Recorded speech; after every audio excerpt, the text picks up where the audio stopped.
Hi everybody, this is Catherine, your favorite French Canadian. Today I'm going to show you how to boost your FPS in Forza Horizon 5, brand new game from Microsoft Studios. Really cool game, it looks amazing on my Xbox Series X and also on my PC.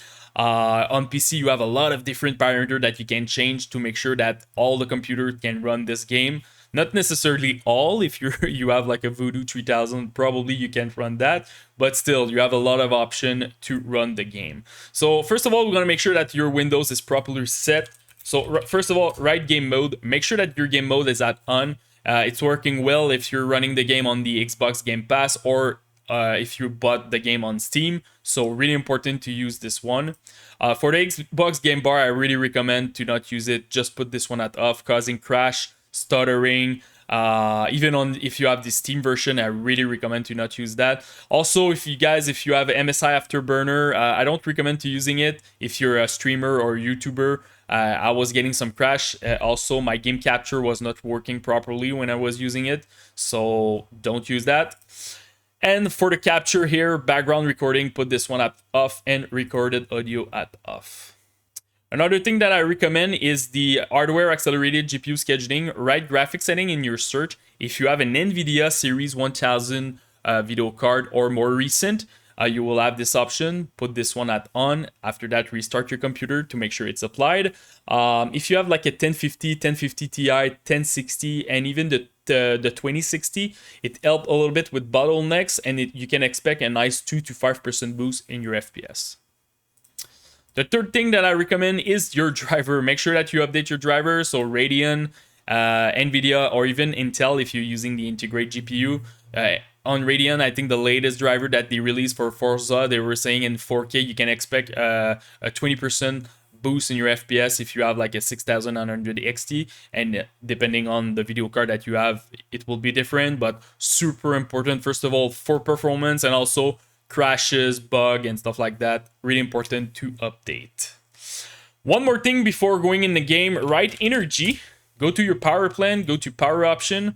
Make sure that you're running balance or high performance, and also make sure that you update your chipset. It will help you to make sure that you have like the latest plan for your Windows. And yeah, I'm telling that because I know a lot of people is playing on their laptop, and sometimes the laptop, when you plug on the wall, unplug on the wall, the computer stay at power saver, and you don't want that. You want to use the maximum resources of your computer. So really important to use balance on high performance. Before going inside of the game, I have two other guides that you can look, how to overclock a GPU and how to overclock a CPU like very easily without any risk. You can expect sometimes 5 to 10% boost, and also in your FPS. It can help you a lot to get 100% of the maximum power of your GPU. So now let's go inside of the game. So now inside of the game, so first of all, let's start with the HDR. If you have an HDR screen, you can definitely activate it over there. I'm not a big fan of HDR right now on PC because the majority of the monitor don't have like a proper local dimming. But anyway, this is pretty much there. Resolution, I recommend the native resolution. So if you have like a 2K monitor, go with 2K. If you have 1080p, go with 1080p. For the frame rate, I recommend to, it really depends on what you want to do. Me, I unlock my FPS because I lock the FPS with my AMD software. The thing is, I want to keep my FPS in my FreeSync range. So for me, it's under 170. So I'm locking my FPS at 168. So that's why at the top right of my monitor right now, you're seeing like some weird flicker between 167 and 68. For the resolution scaling, I recommend to put this one at off. Vertical sync, don't use it if you have G-Sync and FreeSync. Just make sure that you are in your range, like I just said. If you don't have that, you can definitely put your vertical sync at on.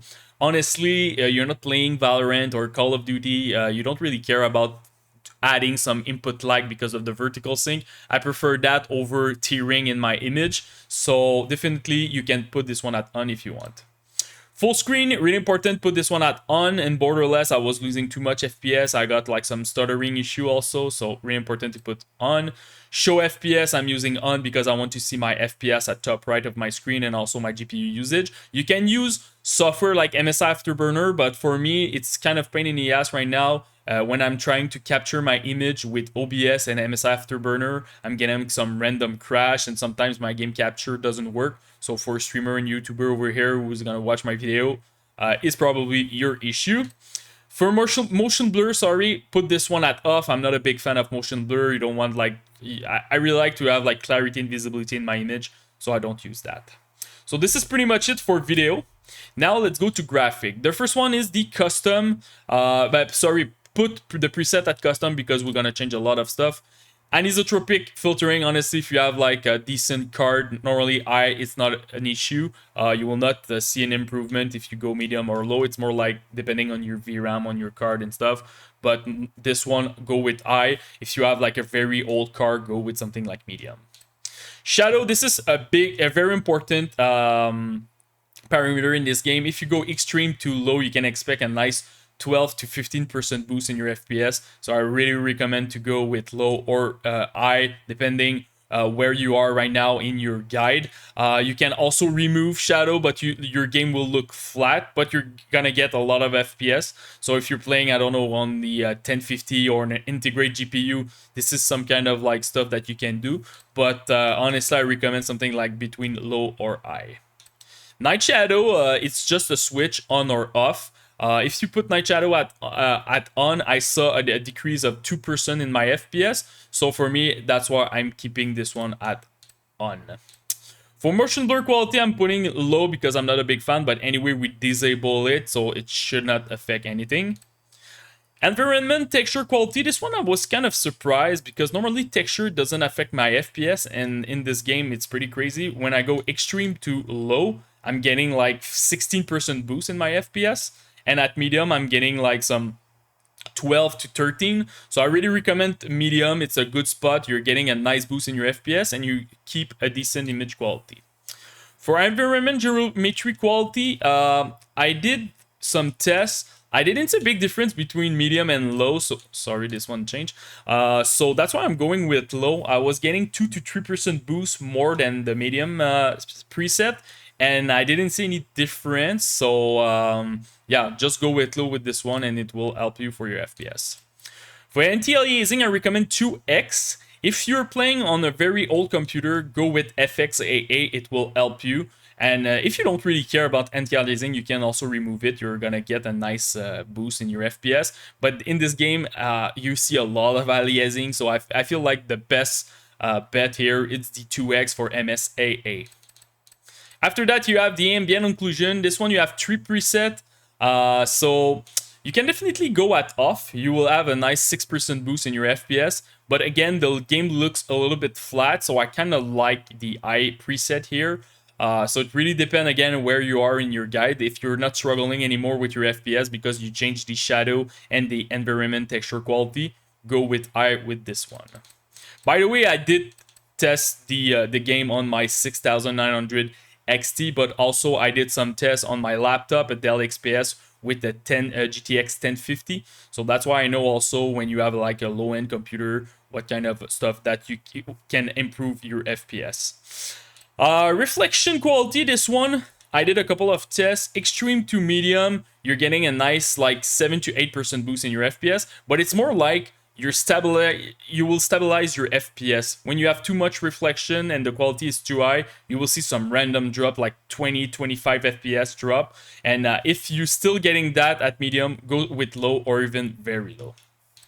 After that, I recommend world card level of detail and deformable terrain quality to go with medium. It's a good, it's a sweet spot between quality and performance.